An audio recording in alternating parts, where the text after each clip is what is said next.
a kind of performance element to it. She said herself in her post, it wasn't something they do every day. She was taking part in a dance activity. So, you know, I think she's vindicated on that front. But I've let my daughter play with makeup since she was 3. When she was 3, she showed a distinct interest in my makeup palettes, going through my stuff. She's 10 now, and while I don't let her wear a full face like a drag queen, I do let her wear, you know, a bit of mascara on a weekend if she wants to. I don't see any harm in it. Clearly, if you're a child of a Kardashian who's paid millions of dollars to endorse cosmetics, you know, that's part of the fabric of their family. My concern, though, Julie, is putting those pictures on social media where people can see them. We live in an age now where, you know, wrong-uns are scouring the internet all the time. A lot of girls do enjoy putting makeup on. It's almost like a self-expression thing. It's like painting on a canvas. They're just trying to be a bit artistic. I don't think it's necessarily as sort of sinister as we're making out. And I think as long as you're not posting pictures everywhere or putting them at risk of harm, I don't see any danger. The People's Channel. Good afternoon, Britain. Your lunchtime update on the stories that matter across the UK. From breaking news and insightful analysis, inspiring stories and lively debates. You're comparing yourself to a former Prime Minister. Which is it? Stay informed, stay updated, stay entertained. I just don't know how anyone would not want to be there. Every weekday from midday. We are Good Afternoon Britain, only on GB News. Britain's news channel.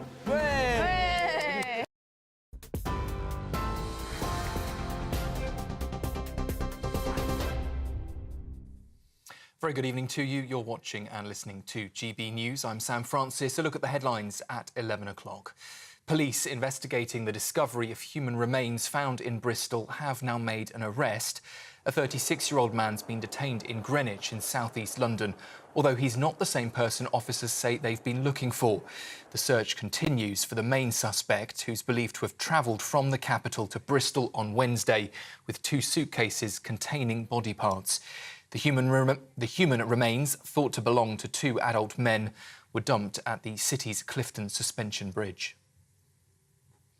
Chelmsford Crown Court heard today that a security guard spent a number of years hatching his sadistic, brutal and degrading plans to kidnap, rape and murder Holly Willoughby. Gavin Plum, who's been jailed for at least 15 years today, had graphic and sexualised conversations with others online about attacking the TV presenter. The Justice Secretary has approved plans to release prisoners early to avoid what she's called the collapse of the criminal justice system. Shabana Mahmood's allowing inmates who are not convicted of sexual or terror offences to be freed in England and Wales after serving 40% of their sentence. She claims that without the emergency measures in place this week, police will soon be unable to detain criminals and courts could be forced to delay trials. In the US, major Democratic donors are withholding $90 million in donations that were promised to Joe Biden's election campaign. It's understood that decision to freeze the funding hinges on the president's decision to push ahead with his re-election bid. And it's the latest fallout from his poor debate performance and standout mistakes at the NATO summit. This was the moment at the close of the 3-day event in Washington that he mistakenly called the Ukrainian president, President Putin. Ukraine will prevail in this war, and we'll stand with them every single step of the way. That's what the compact says, loudly and clearly. And now I want to hand it over to the president of Ukraine, who has as much courage as he has determination. Ladies and gentlemen, President Putin. President Putin. He's going to beat President Putin. President Zelensky. I'm so focused on... Here, the King and Idris Elba have been discussing how to support young people affected by knife crime and youth violence today. The Hollywood actor told King Charles how intervention from the Prince's Trust, now called the King's Trust, helped him as a teenager. The new Prime Minister, Sir Keir Starmer, and the Home Secretary were also supporting the event today at St James's Palace. SpaceX has been told by US regulators to ground its Falcon 9 rocket after one broke apart just a few minutes after its launch. The upper stage engine malfunctioned, meaning 20 satellites were deployed in low orbit, where they'll eventually burn up in Earth's atmosphere. It's the first failure of the Falcon 9 rocket in nearly a decade. And finally, in sport, England manager Gareth Southgate says his team's big match experience will be vital in their Euro 2024 showdown on Sunday against Spain. They've reached the tournament's final for the second time in a row. That's after they were beaten in 2021 by Italy on penalties at Wembley Stadium in London. Ahead of Sunday's match, the King has asked the England squad to alleviate the blood pressure of the nation by avoiding any late drama in the finals, including, hopefully, no penalties. But these psychic penguins at London Zoo, well, they're predicting a disappointing result for England. Not quite convinced we should be trusting the Penguins. I think we'll stick with the King's predictions instead. Those are the latest GB News headlines for now. I'm Sam Francis. Up next, it's Headliners, your next update from the GB Newsroom tomorrow morning from 10 o'clock. For the very latest GB News direct to your smartphone, sign up to News Alerts by scanning the QR code or go to gbnews.com/alerts.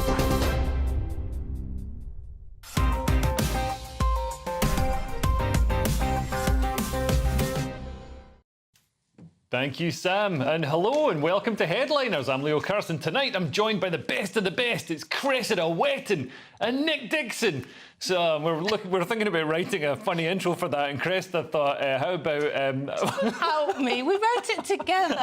We'll save it for another time. Intro you as, what was it, an ageing spinster and Cressida Wetton. That's not what I said. I said an ageing spinster and the reason she's single. And he said, how about an ageing spinster and Cressida Wetton? And I said, that's the one. Yeah, and now they're all fine. Not funny. I'm used to being abused. I think do you come off worse in that joke or me? I'm not sure. It's a bit of fun, isn't it? I like to think bit of banter. You both came off worse. Anyway, that's the fun banter out of the way. Let's have a quick look at tomorrow's front pages. The Daily Mail leads with, looters could run amok if we don't release prisoners. The Telegraph has half of cabinet accused of planning hypocrisy. The Financial Times has Starmer lays out revamp of Lords. The Times has Minister says violent criminals will go free. The Express has win or lose, arise Sir Gareth, but please win. The Daily Star has Jonor his head, my son. I'm not exactly sure what that means. It sounds half French. And those were your front pages.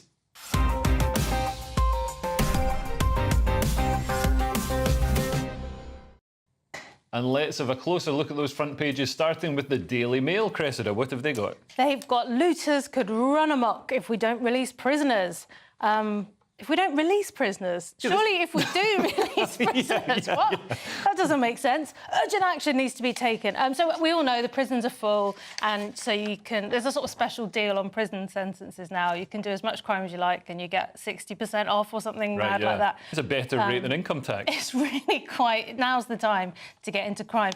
So they're saying, well, Shabima Mahmood is saying, that a sweeping new prisoner release scheme will start within weeks in a bid to avoid the justice system grinding to a complete halt. Their fault. She's just saying we can't do anything else. She's not happy about it, but she's saying we've been left a poisoned chalice. This is the way it is. Oh, and they had no idea. As the opposition, they don't get any data from any of the executive branches of the government. They're not privy to the same information. It's a sudden surprise to them that this is like this. Yeah, and it's a bit of a worrying start to the Starmer government, isn't it? It's like releasing the prisoners. It's the kind of thing the Joker would do if he seized Gotham. It'd be the first thing he'd do, release the prisoners. And so when they say that prisoners could run amok, the choice seems to be whether they run amok in the prisons or on the streets. And they're more worried about them running amok in the prison, as far as I can gather. So it's like, let's release them to run amok in society. Is that right? Well, I think they won't have enough space to run around and run amok inside. So she's suggesting that they won't have any space to put in new prisoners. So, the looters who have been arrested, well, the police won't bother arresting them because they can't put them inside. But I'd suggest, Chris, the police could just look at another option, which is stop arresting people for pointless non-crimes, such as retweeting a limerick that somebody deems to be transphobic. Do they tend to get custodial sentences, or do they just lose their income and all their job prospects forever? Don't get in the way of my culture wars baiting. Yeah. Okay. They tend to get someone come to the house to check their thinking. Yes. And then the second time they go straight to jail. I think that's it. Straight to gulag. Straight to re-education camp. Yeah. Yeah. I mean, people do get arrested for things like non-payment of TV licence, Nick. Yeah. What he's saying Well, don't you think? I mean, if we're going to be releasing people who've done actual substantial crimes, you know, violent crimes. I mean, violent crimes and sex crimes over a certain limit are excluded from the release. Yeah. So I think if your sentence is over 4 years, you won't get a reduction in your sentence. So right, sex offenders and serious violent offenders, and it's also after serving 40%, but rather than the current 50%. So they were already getting let out halfway through anyway. I didn't realise that. So it's like 10% different. Yeah. They might as well just get rid of crime. I mean, why don't we, this is where it's going. This is what's going to happen. There's going to be a complete societal breakdown, and at that point, it will be a kind of survival of the fittest thing. The whole thing will start again. It's the circle of life. It'll be Hunger Games, but Beth Rigby will still say Starmer's amazing. Well, these sentences are like DFS sofa prices. It's like they're all reduced to half price. It's like nobody's ever paid full price for a DFS sofa. Everyone's got to go out of the prison. Yeah, everyone's got to go. Must go. Moving on, what have the Telegraph got in the front cover, Nick? Telegraph have half of Cabinet accused of planning hypocrisy. So Conservatives highlight how NIMBY ministers objected to development. So obviously Labour have got this big push on planning and building houses. They want to build 1.5 million homes. They're calling it this bulldoze of planning regulations. But they point out here that actually people like Reeves, Rayner, Lammy complain to councils over new homes being built. This is a classic thing when you're trying to get elected. You're like, let's not build anything near this person's posh home. We don't, you don't want to upset the people who are actually going to vote for you in your constituency. But long term, you want to do completely different things, which is build thousands of homes on fields and grass and people's gardens. But isn't this a bit like going through someone's tweets? It's like, look, you complained about an application 5 years ago. But I think it's more relevant. This is something that absolutely and completely contradicts the policy that they're supposed to be pushing. Yes. I mean, Labour were elected on a platform of building 1.5 million new homes, and they said, we're going to build on the green belt. They're like, we swear it's got some ugly bits that you won't mind if there's a big tower block going up for us to fill full of asylum seekers. These are old. Haven't they gone back through their personal complaints, things they've done on a small scale in their area? But meanwhile, the policy of the whole Labour Party has moved on. Yeah. That's very generous, though. I mean... Well, I'm here to give balance. well done. Yeah, I mean, it is hypocritical, I think, but it is absurdly hard to build anything. I was watching a thing with Dominic Cummings, and Michael Gove popped in with a question, and he was explaining how hard it is to build anything. They're trying to build some nuclear power station, but the fish were going to get sucked into a vent, so they said, you've got to play loud disco music to scare away the fish. Do you realise that's why we're not building things? And there was another one where some cats... Because they made some fields disco music to scare away fish. Yes, and there was another housing development where they had to build a field that the cats would go to. Right. Stuff like this. Isn't that incredible? This is why I'm often on the side, except when I'm trying to give balance, on the side of the developers, because I used to work in construction, and it's horrendous. It's a nightmare. Things that people have to do, or the donations they have to get. I worked on a site once where the person trying to build something, because they changed the access to some extent, they had to spend 250 grand on rebuilding the road outside because the local government went, right, we'll have some of that. Yeah. So I do generally feel for the house. And all those costs are passed on to whoever's buying the house. So, in the end, the regular civilian, the regular citizen has to pay. Moving on to the Times, Cressida. What have they got? Something about Biden. Well, they've got two things. They've got Minister says violent criminals will go free. We've heard enough about that. Yep. Top donors pile pressure on Biden to quit race. So the top donors are threatening to not give or to withhold $90 million until they get somebody younger. And who knows who Zelensky is, probably, because that's his latest gaffe. Well, yeah, he's had a couple recently. He's in an era of his campaigning where he really needs to not be making these gaffes to put people's minds at rest. And do you think it would put people's minds at rest at this stage? Well, he called Zelensky Putin right in front of him, right in front of the whole of NATO. It was like shouting out your ex-girlfriend's name during sex. It was just awful. It was the worst thing you could have probably and your ex-girlfriend's someone who's just invaded multiple countries and is the least popular person in the world. Invaded your current wife's village or whatever. And he also referred to Kamala as Vice President Trump. Yes. Which is also... That's an upgrade in many ways. It's absolutely extraordinary. I mean, you've even got people like Stephen King saying he should quit, Jon Stewart saying he should quit. You've got Obama. This is a strange one. Peter Mandelson said that he believed that the Obama aides were behind the George Clooney piece that said he should quit. Yeah. I didn't think you're supposed to admit that actors were sort of shills for sort of political causes, but it's just like it's all on the table now. And there's even, have you heard about this thing about the Super Friends intervention? A group of his super friends are going to come and have an intervention to try and get rid of Biden. As there was a funny meme about it where he's saying jokes on you, Jack. I don't know who any of you are. Yeah, it's at that level. I'm kind of reassured that there are some political figures behind these Hollywood celebrities, and it's not just, you know, some airhead, you know, guy who puts on a hat and pretends he's Batman coming up with these political ideas, Cressida. No, that's a fair point. Do you think that Clooney's an airhead? Yeah, I do. Yeah, he seemed smart, didn't he? But he wasn't. It's all Obama. Yeah, it's all Obama telling him what to say, telling him the right opinions. Obama's over there pulling their strings, Tony Blair's doing ours, and we're just carrying on in the past. Yeah, sounds great. OK, well, that's the front pages done. Stay with us to find out who's going to replace Rishi, why Keir Starmer is clashing with his backers, and a dangerous communist could be the next French Prime Minister. Zut alors! See you in a couple of minutes. GB News Breakfast. Every day from 6 a.m. Question is... should our museums stay free for everyone and anyone, or should we be charging our tourists? So many of the artefacts are from around the world, stolen actually. I think it's almost to add insult to injury to ask people to pay to see the artefacts that were taken without their permission. One of the things that the museum set itself up for is a kind of World Heritage where you can see the stuff they took from your country free of charge, because the British state's willing to do that. Is one of the reasons why we hold on to many of the artefacts from around the world instead of giving them back. I mean, that's a noble argument, Wayman, but none of the other countries in the world that also contain artefacts from all over the world indulge in that, do they? We still have to pay to see anything that's come from the UK that might be overseas?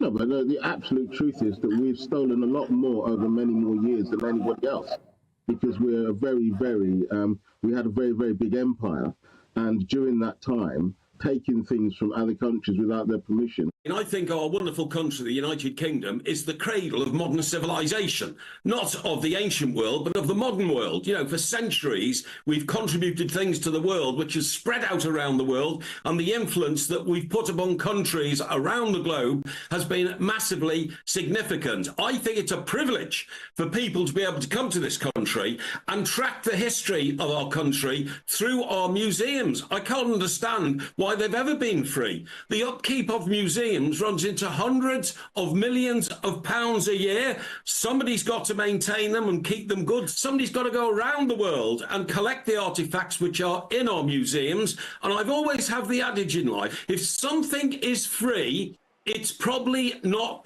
worth having. The People's Channel.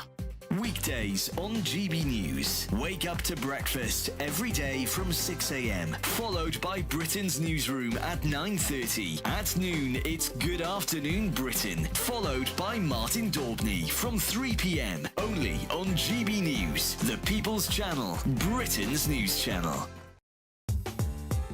I'm Christopher Hope. From pop stars to politicians, I'll interview anybody in a pub who's got a political opinion. Join me every Friday on Spotify, Apple Podcasts, YouTube or gbnews.com, or wherever you get your podcasts. This is GB News, the People's Channel.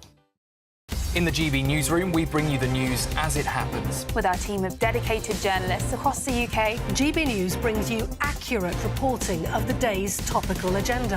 When the news breaks, wherever and whenever it's happening, we'll be there. This is GB News. the People's Channel. Britain's news channel.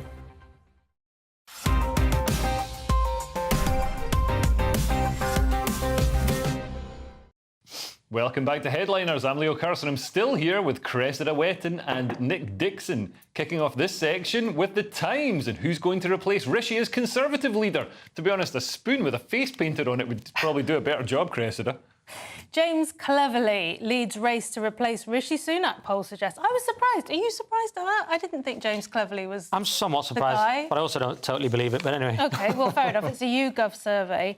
So 19% saying he'd make a very good or good leader compared to 28% who said he would be a bad leader. And then in Tory voters, it's a bit better for him. 39% saying he'd be good against 16% said he'd be bad. And then it runs through the other people. It talks about Suella, Kemi. I'm amazed. Kemi only got 14%. I thought she was the big deal. Well, I was surprised to see so many people just getting low scores. It's like voters don't want anybody to lead the Tory party. I mean, I think Farage would probably do better than any of these. Well, he did actually. In a poll on GB of people who voted Tory in 2019 but then didn't in this election, Farage came top of people, people wanting him to be leader of the Conservative Party, which he's not even in. And then it was Boris, then Suella. So, yeah, that was amongst GB viewers. But in this YouGov poll, it's very different. But they haven't even put Jenrick in it, and he's one of the sort of dark horse candidates. Yeah. And they said the people hadn't even heard of Tugendhat or Victoria Atkins, so they were out. So it kind of excludes quite a lot of people already. But they could go Cleverly. Cleverly, he seems like a nice enough guy. People say at least... Oh, really? Well, people say he's all right. He's more human than some of the robotic politicians. Campaign about stopping date rape with legislation. And you're for date rape. No, I thought it was arrogant and like a typical politician. I'm going to solve this massive problem. Right. I was about to give the negative, which is he's not going to win them, is he? He's not going to turn it around for them. Everyone's not going to go, oh, James Cleverly, well, now we're voting Tory. Yeah. Probably it's someone it might even be someone we don't even know about yet. Who's the and I think the thing with politics now is it's become much more presidential. So we see the leader, and this is I think why the Tories failed so hard. It's because Boris had been elected as the leader, so people felt that they'd been cheated, and they voted for Boris. They didn't want any of these new people who came and went. Right. No. Maybe we should switch that. But can I just say one more thing? The election is a kind of Rorschach test for what you want anyway, because Mogg today, Rhys Mogg on The Spectator had made a good point that it's not about going to the centre. He said Thatcher was to the right and she won these landslides. And he went through history listing all these people who didn't tack to the centre. But George Osborne says they need to tack to the centre. So isn't it just what you're just saying my thing works? Yeah. Well, we've got the Daily Mail now, and it looks like Keir Starmer is already disappointing his base, Nicola. Nickel? Nickel. I was going to say Nicholas for some reason. I don't know why. That's my. I should change I managed to recover it. Nickel. I'd be more serious. Actually, worse than saying Nicholas. So Keir Starmer on collision course with trade unions after warning he'll reject their demands on public sector pay.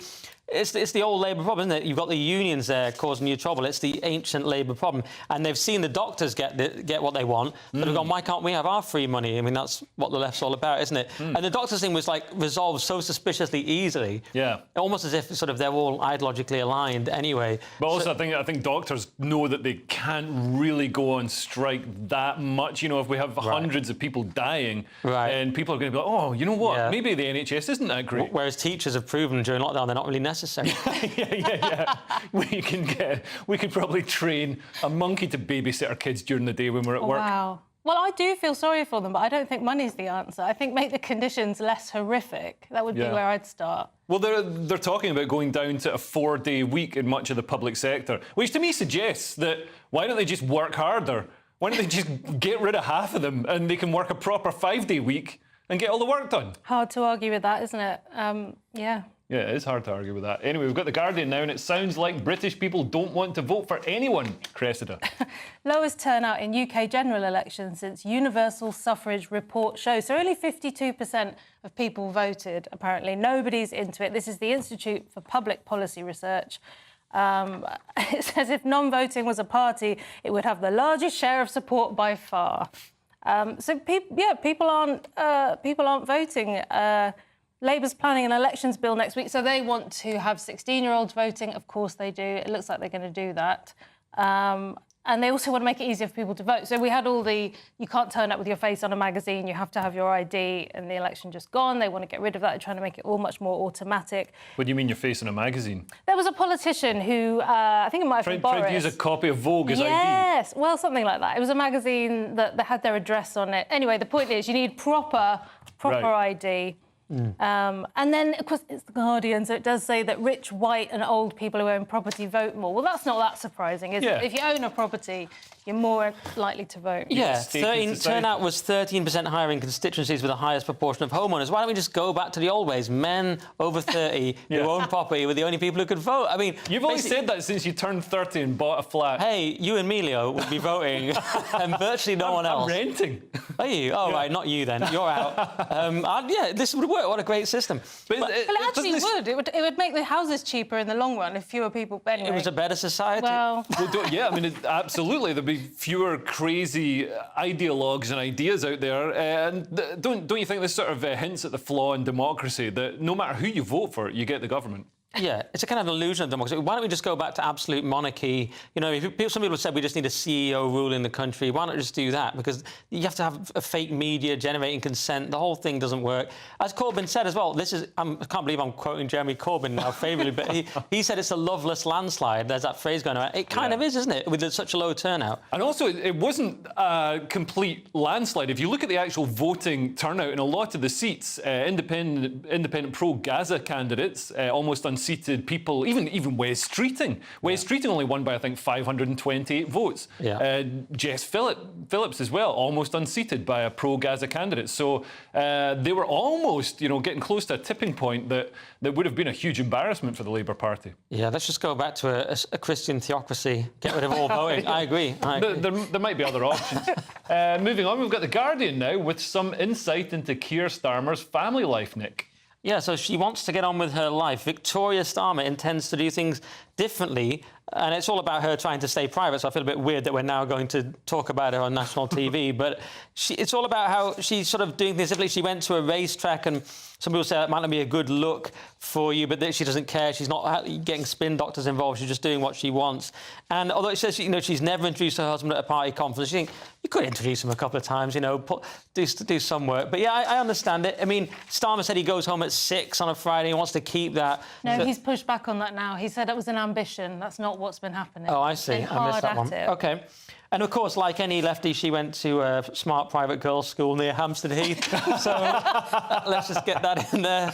Well done. I was surprised at that. It said her mum grew up near Doncaster Races. I thought, that's interesting. And then, no, yeah, Hampstead Heath private school. Yeah. And The Guardian loved that. I mean, they're all in the phase where we just love the Starmers no matter what they do for now, honeymoon phase. It's very odd, though, isn't it, to just not go with it? I mean, what a bizarre life to only be 50% in on. And when she was younger, she was really into politics. She was some kind of student president. She was in the Labour Party well before he was. Maybe she's just jealous. Yeah, she was elected to the same student role, I believe, as Neil Kinnock was before her. So, but I mean, I respect the fact that they're keeping their children free from that, because I think sometimes people in, I was going to say show business, but politics kind of is show business, exploit their kids, and I don't think it's always healthy for the children. So it's nice to see, and I hope the British press will respect that decision. I agree with that. Yeah. Yeah. Well, we've got the Daily Mail now, and the French establishment's efforts to keep Le Pen from power have backfired and ushered in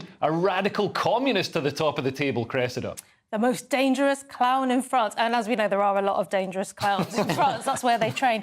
Crackpot far-left policies that would bankrupt the country, a 90% top tax rate, a burning hatred of NATO, yet Jean-Luc Mélenchon is now on the brink of becoming PM. And most of this article is by the Daily Mail. It actually feels like Leo's written it. He's described as a dangerous clown in France with the pomposity and waistline of Kim Jong-un. I've got loads. His positions are a toxic combination of communism, alliances with militant Islamists and eco-radicals, and it goes on and on.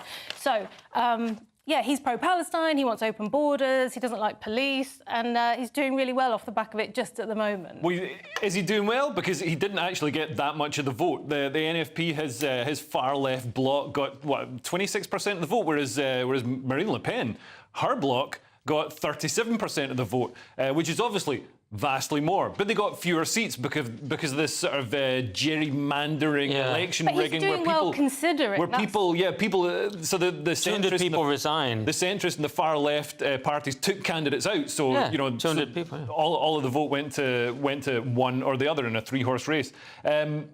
And I think it sort of backfired because I don't think Macron, the centrist president, was expecting the far left to do so well. I think he thought he was going to be the benefactor of those votes. Probably, yeah. I mean, when I saw this 90% tax rate, I thought France is going full third world. And the article says it'll turn France into a European Venezuela. It's hard to disagree with that, isn't it? And as you say, it's completely backfired. And they were worried about Le Pen, who would have been fine, or Bardella, and everyone's like, oh, the far right. OK, you've let this nutter in, who, by the way, has been accused of anti-Semitism, and would be far more anti-Semitic, one imagines, if we're allowed to say that, than than Le Pen or anyone like that, who seems to be quite pro-Israel. So it's completely upset. I mean, I saw Jon Stewart do a piece on this, and it was amongst his Biden piece, but he just said France, got this. He was talking about how it would be easy to get rid of Biden, and he said France stopped fascism in a couple of weeks or whatever. The idea they stopped fascism, they're just letting some far-left nutter who has been accused multiple times of anti-Semitism. Is that really stopping fascism? Yeah, they seem to be blind to the fact that the far left are, in fact, much more authoritarian, much more anti-Semitic, and much more violent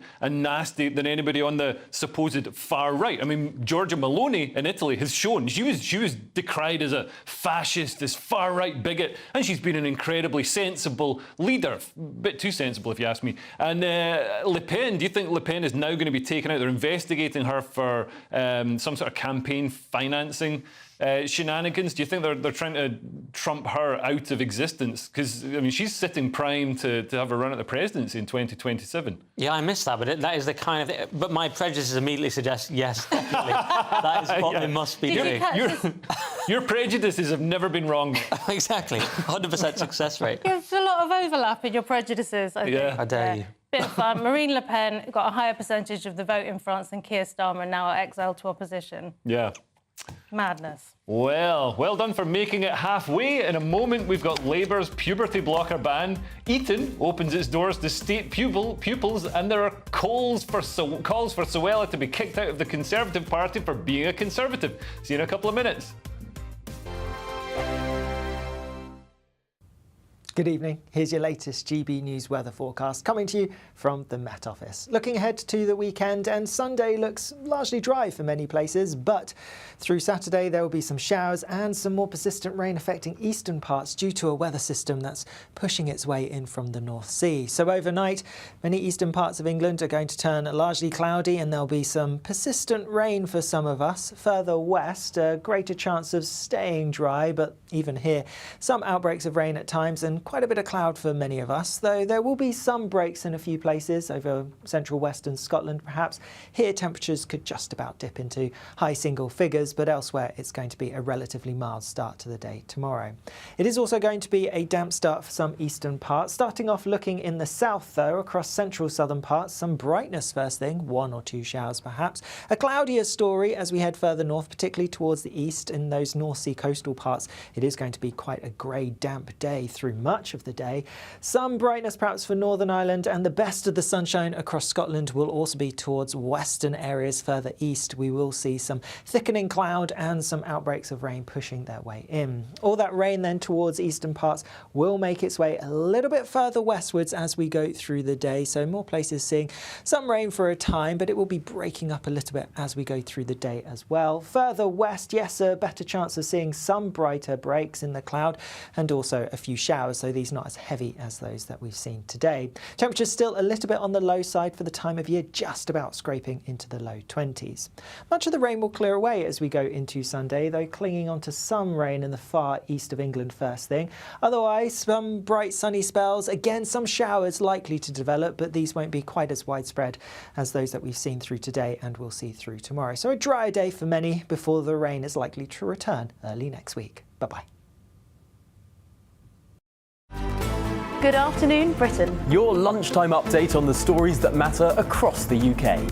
From breaking news and insightful analysis, inspiring stories and lively debates. You're comparing yourself to a former Prime Minister. Which is it? Stay informed, stay updated, stay entertained. I just don't know how anyone would not want to be there. Every weekday from midday. We are Good Afternoon Britain, only on GB News. Britain's news channel. Hi there, I'm Michelle Dewberry, and I'm going to take a second to tell you all about my show, Dubes & Co. We start off with the issues of the day. We then bring in both sides of the argument. We get rid of the disrespect. And then you throw me into the mix. And trust me, I'll tell it exactly how it is. And then, of course, the magic ingredient, you at home. We mix it all together, and what have we got? In my opinion, the best debate show in town. Monday to Friday, 6 till 7 on GB News, Britain's news channel.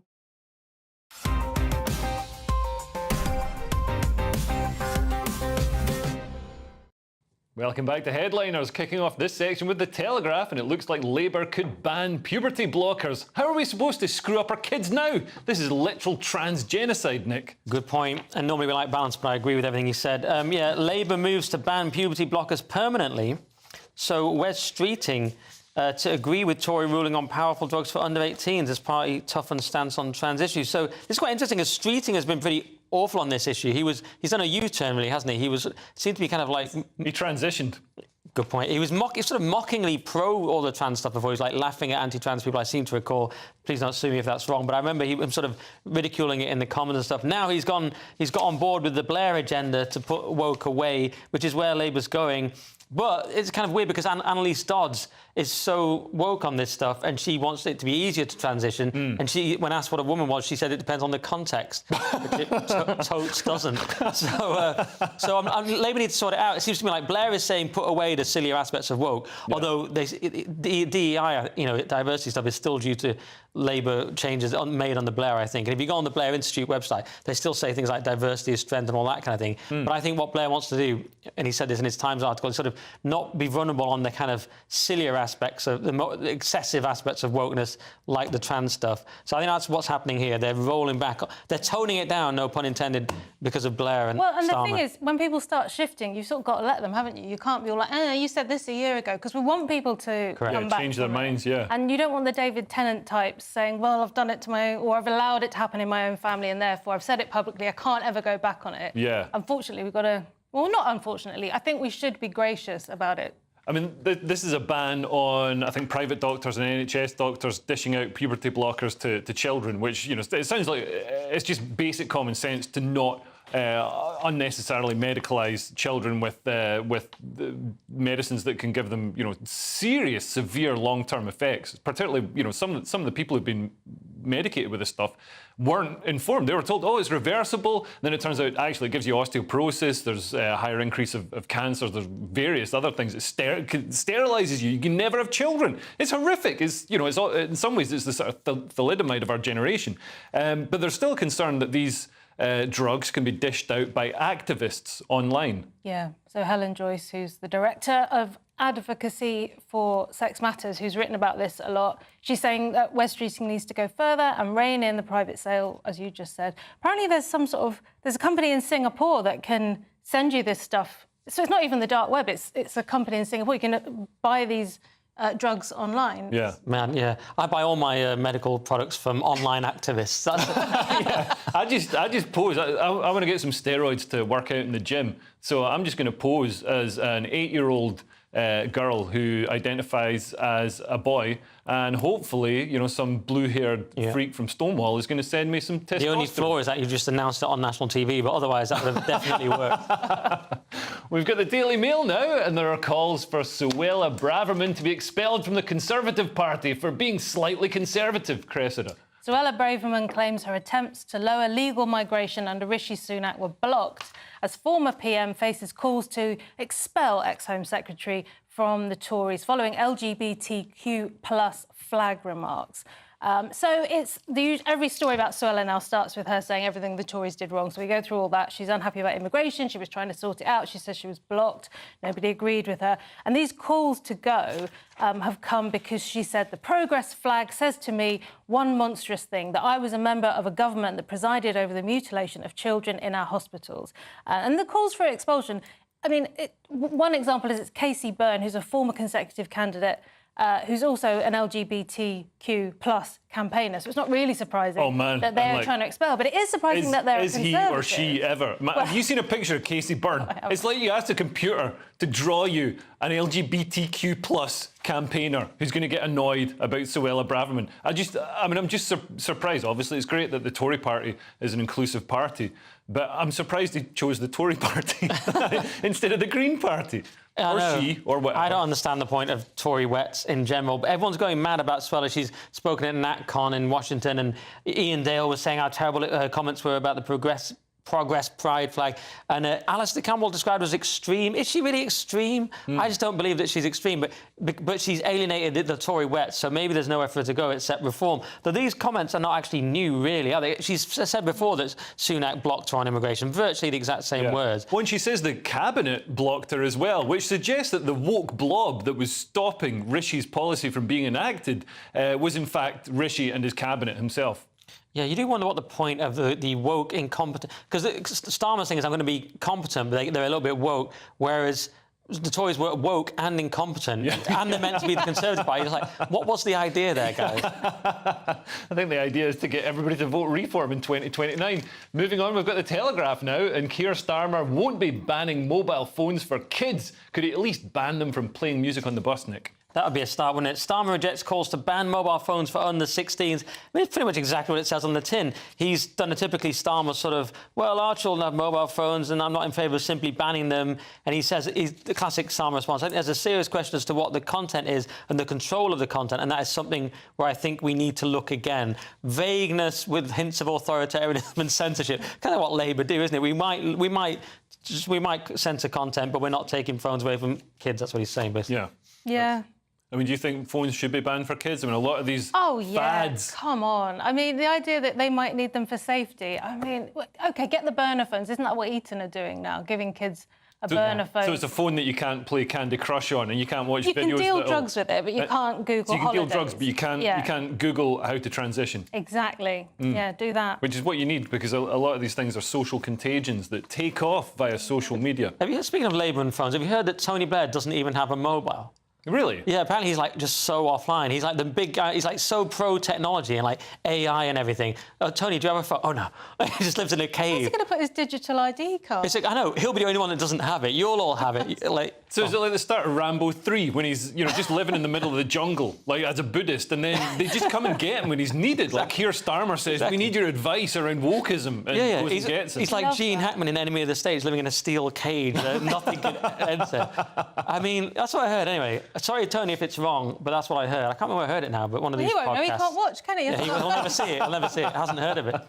We've got the Times now, and Eton, the posh private school, has opened its door to state pupils. And they said it's like Hogwarts, which ironically is what Eton alumnus David Cameron caught when he stuck his Savile in that pig Cressida. You were really pleased with that. Yeah. It's like Hogwarts. I was blown away, which is what David Cameron said. Eton opens up to state pupils.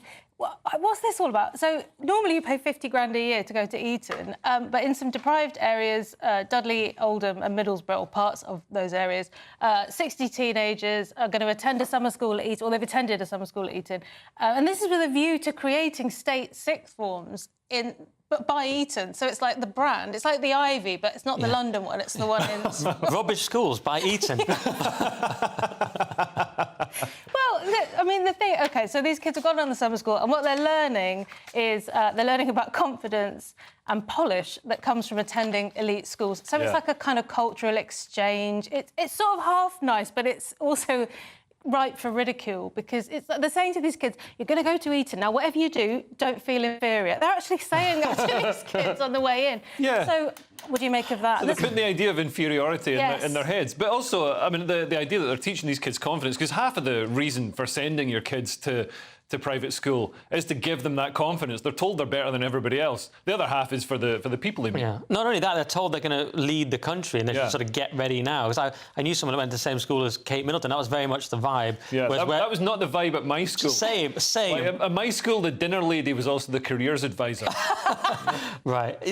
You're told at convention you're nothing, give up now, basically. I know. And this stuff's all too late for me, so I'm annoyed about it, because no one was doing this when I was young. They didn't care. Comps were just left to do what they wanted, and it was awful. And so, yeah, I'm against all this. I think Eton should be posh, and of course they should bring back grammar schools, although they couldn't do it now. No one would be smart enough to even do it. But there are still grammar schools. They're grammar schools, but they're nothing like the old grammar schools, and there's only a few, and it's a postcode lottery. Right. The old grammar school system was the best education, and it was the only system that truly gave you social mobility, which we've completely lost. Absolutely. Well, we've got The Guardian now scoffing at right-wing concerns about elections being fiddled. But in fairness, there's some precedent, such as when left-wing media such as The Guardian colluded with the FBI, tech giants and the Democrat Party to bury the Hunter Biden laptop story, Nick. Well, yes, I condemn everything you just said in case it's libelous, but yeah, absolutely.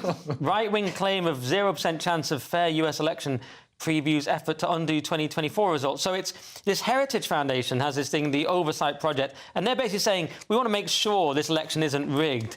And they're saying, and we want to make sure there's a sort of a peaceful transition of power, which is so funny because that's what they always say about Trump, that he wouldn't, give up power. They're saying President Biden is very well positioned to hold the White House by force. So they're playing them at their own game. Then The Guardian complains about it. And as you kind of point out there, all their complaints are things the left's already done. Absolutely hilarious. I mean, organised violence, BLM riots, anyone. They even say one way is that the media will suppress information. The Guardian they don't even bother rebutting that with anything because the New York Post was censored on Twitter and so on, and Time even boasted about them doing this. Yeah. So it's the right sort of... And even if you go back a week or two, you've got, left-wing media fact-checking the claims that Joe Biden has cognitive decline, saying, no, there's absolutely no way he's got any cognitive... We fact-checked this and it's completely false. The needle's right in the red. The videos were zoomed in, Leo. Yeah, it was, it's cropped out. Deep fake. So, yeah. It's cropped out so you can't see that he actually was addressing Putin, who was standing just behind Zelensky. Absolute insanity.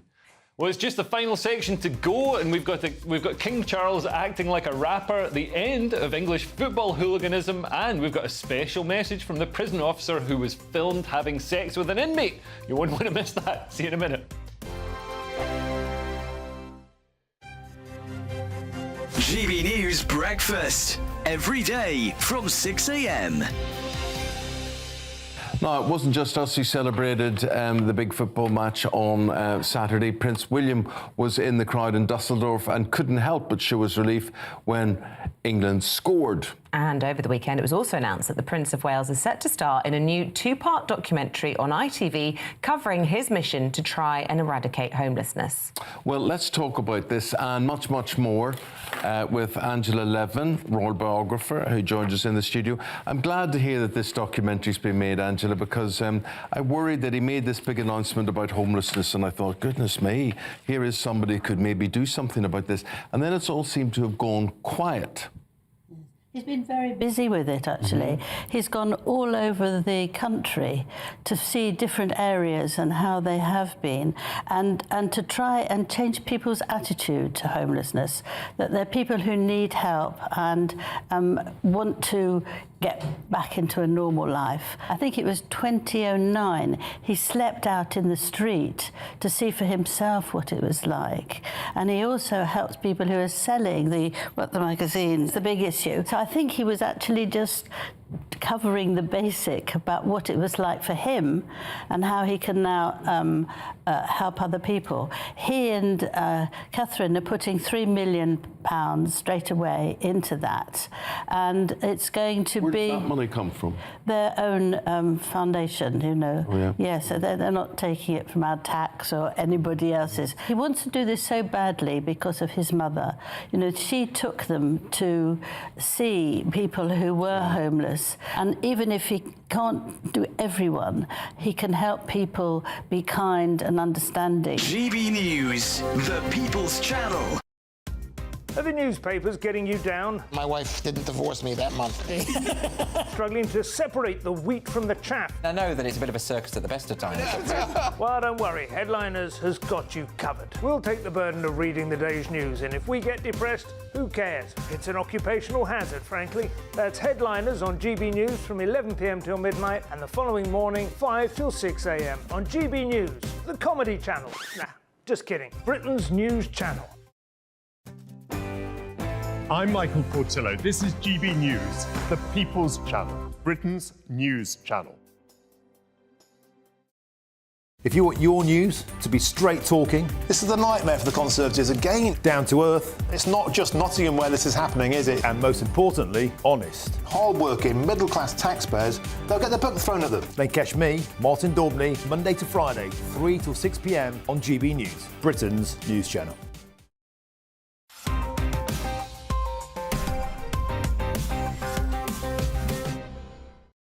Welcome back to Headliners. We've got The Guardian now, and King Charles is trying to get us to greet each other like rappers, Cressida. If King Charles is fist bumping all over the place, should we be doing it too? This is in The Guardian.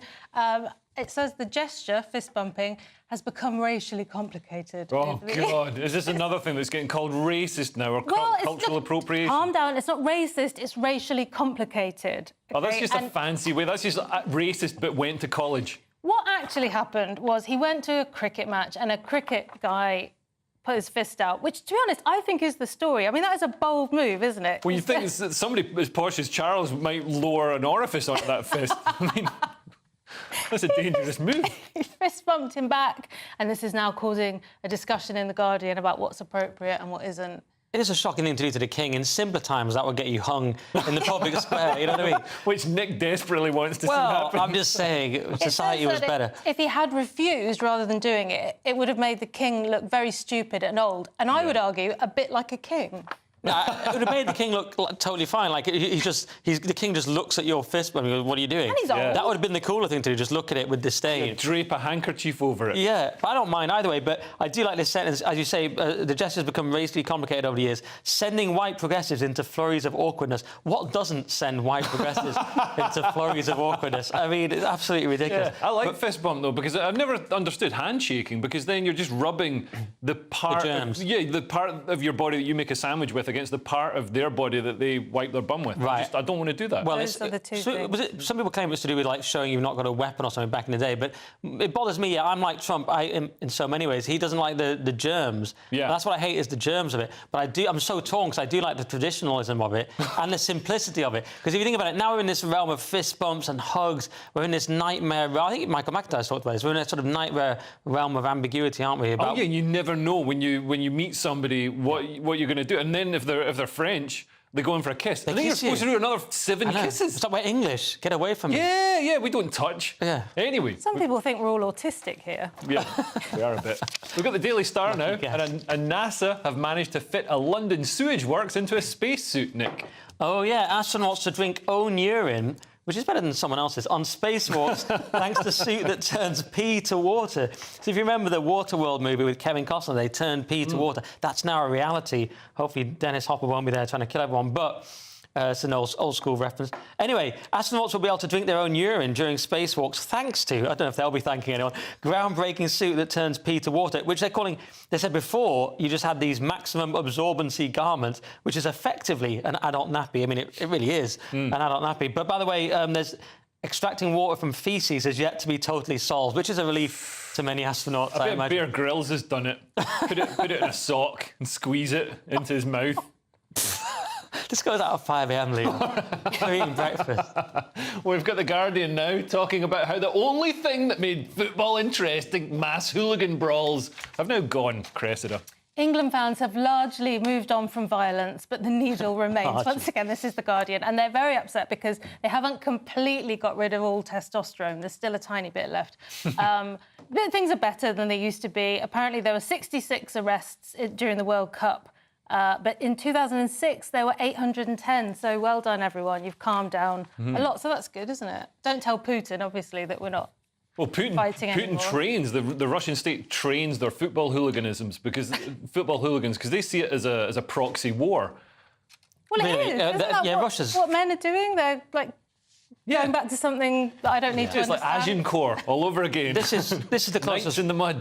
This is the closest we've come to war in a long time. It feels good. I mean, it's so great. I mean, there was a video of the fans sort of mocking the Dutch fans on the train, saying there'll be no bleeping orange in Berlin because they're not getting to the final. This is great stuff. There's a song about John Stones and how much he hates Germans. He probably doesn't, but it's in the song. But The Guardian is so threatened by it. They say in many groups it felt as if there needed to be someone who would say to their friend who was acting up, OK, calm down. Something not unlike the message of the London Mayor's recent mate campaign. The Guardian is seriously saying, say mate if you're doing a football chant. The football chants are great. That person has to get punched in the face. Oh, it's disgusting. I mean, when this tournament started, everyone was tweeting, oh, this is all a bit much, it's a bit tasteless, get lost. That's what it's part of the fun of football, like you said. Absolutely. And let's squeeze this one in before we go. It's the Daily Star, and the prison officer who's filmed having sex with inmates has hit out at others for their lack of morals. Cressida. Woman filmed bonking prisoner in cell, breaks silence and slams distasteful people. She's already slammed a distasteful person. I saw the video. Wow. We've all seen the video. Linda D'Souza Abreu, 30, was charged last month with misconduct in public. Anyway, we've all seen the video. But she says, you don't know my side of the story. I think we do. I think we have seen both sides. And apparently people she knows, she's upset about loyalty of her friends and family because she can't even go to Greggs or Primark without being papped. She's a classy lady. I actually haven't seen the video. Cressida keeps saying we've all seen it. I actually haven't. I don't know if that makes me some sort of prude. I've just been reading Dostoevsky. I don't get involved with these sorts of things. I don't really understand this argument here, though. She says there are other jails in the world. You don't have to pretend to be me. What does that mean? There are other jails in the world. I think she's like, there's a bunch of these OnlyFans type people, the milkshake thrower, the lady in the portal with New York. So they're reenacting the scene on their OnlyFans. Yeah, they do something a bit outrageous and then it drives traffic. Because you've got to make your special site stand out. It's amazing when you can go viral for just about anything now. That girl, the Hawk thingy girl that we all know about. Yeah, she's got her own reality show where her family we're all so proud of her. It's like, what's wrong with you? The dad must be saying that through gritted teeth. Ironically, she's not. Anyway, the show is nearly over, so let's take another quick look at Saturday's front pages. The Daily Mail leads with, looters could run amok if we don't release prisoners, say Labour. The Telegraph have half of Cabinet accused of planning hypocrisy. The Financial Times has Starmer lays out revamp of Lords. The Times has Minister says violent criminals will go free. The Express has win or lose, arise Sir Gareth, but please win. And the Daily Star has honour his Ed, my son. And those were your front pages, and that's all we have time for. Thank you to my guests Cressida Wetton and Nick Dixon. We're back tomorrow at 11 p.m. with some other people. And if you're watching at 5 a.m, stay tuned for breakfast. Until then, good night and God bless. A brighter outlook with Box Solar, sponsors of weather on GB News. Good evening. Here's your latest GB News weather forecast coming to you from the Met Office. Looking ahead to the weekend, and Sunday looks largely dry for many places, but through Saturday there will be some showers and some more persistent rain affecting eastern parts due to a weather system that's pushing its way in from the North Sea. So overnight, many eastern parts of England are going to turn largely cloudy, and there'll be some persistent rain for some of us. Further west, a greater chance of staying dry, but even here, some outbreaks of rain at times and quite a bit of cloud for many of us, though there will be some breaks in a few places over central western Scotland.